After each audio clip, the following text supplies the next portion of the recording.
আব্বা আব্বা আমাকে ওই দিঘিতে না একটা মায়ের পোলা ঘুরতে আয়া কট খাইছে। হ্যাঁ কি কস তোর মায়াটা কি আর পোলাটা কি?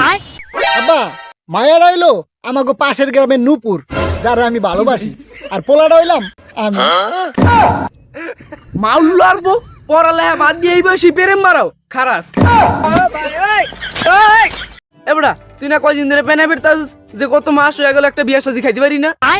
হয় আব্বা, মুই তো ঠিকই কইছি, গত 3টা মাস হয়ে গেল এই বাড়িতে কোনো বিয়া শাদী হয় না, একটা বিয়াও খাইতারি না। তাই হন ওই আগামী 1 সপ্তাহের মধ্যেই এই বাড়িতে একটা বিয়ে হইব। হ্যাঁ কি কও আব্বা? তাহলে এতদিন পর এই বাড়িতে আমার একটা বিয়া হইব না? না এনে ছোট একটা ভুল করছু, বিয়েটা তোমার হইব না, বিয়েটা হইব আমার। খালার ফালা প্রত্যেকবার খালি তুই বিয়া করস, আমার বিয়ার কোনো খবর নাই। আইজো খারা তোরে আইজো খুনি করিয়ালাম। আব্বা আব্বা তুমি কি আমার কালকের মধ্যে বিয়া করাইবা কি না করবা হেইয়া আমারে কও। ওরে মাউল্লো আরবো তোর বিয়া করামু মানে তোর আন্তরি বিয়ার বয়স হইছে? বয়স হয় নাই মানে আমার 18 বছর পার হয়ে গেছে, এখন তুমি কইতেছো আমার এখনো বিয়ার বয়স হয় নাই, অথচ তুমি তো 15 বছর বয়সেই বিয়া করছো। এই মাউল্লো আরবো বেশি পাক না গেছিস গা না, জান তো যা।